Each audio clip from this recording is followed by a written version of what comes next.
Exercice 1, Paris, embarquement immédiat. Bienvenue à bord de notre bateau-mouche. Nous vous souhaitons une belle croisière sur la grande rue de la Seine. Au IIIe siècle avant Jésus-Christ, la tribu gauloise des Parisis s'installe sur l'île de la Cité. À leur arrivée, en 52 avant Jésus-Christ, les Romains l'appellent Lutèce, qui signifie habitation au milieu des eaux. Au IIIe siècle, après les invasions germaniques, la ville prend le nom de Paris. Paris est la capitale politique, administrative et culturelle de la France. Les Londoniens l'ont surnommée la ville lumière, parce qu'elle a été la première ville d'Europe illuminée à la fin du XIXe siècle grâce au bec de gaz. Sur l'île de la Cité se trouve Notre-Dame, la cathédrale de Paris. La Seine partage la ville en deux. Sur la rive gauche, on pense. Sur la rive droite, on dépense.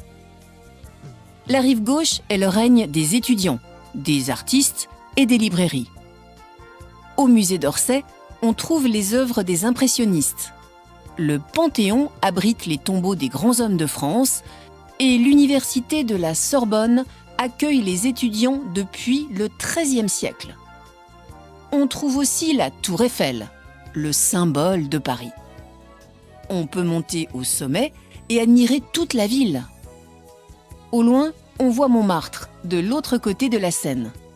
Ce quartier est célèbre pour ses peintres et pour le Sacré-Cœur, un lieu de pèlerinage important.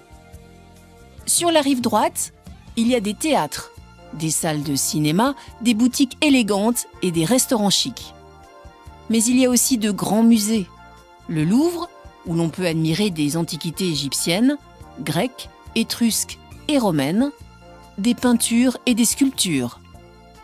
Beaubourg, ou Centre Pompidou, un musée d'art moderne. La Villette est un parc qui accueille la Cité des sciences et de l'industrie, la Géode, une grande salle de cinéma hémisphérique, et la Cité de la musique.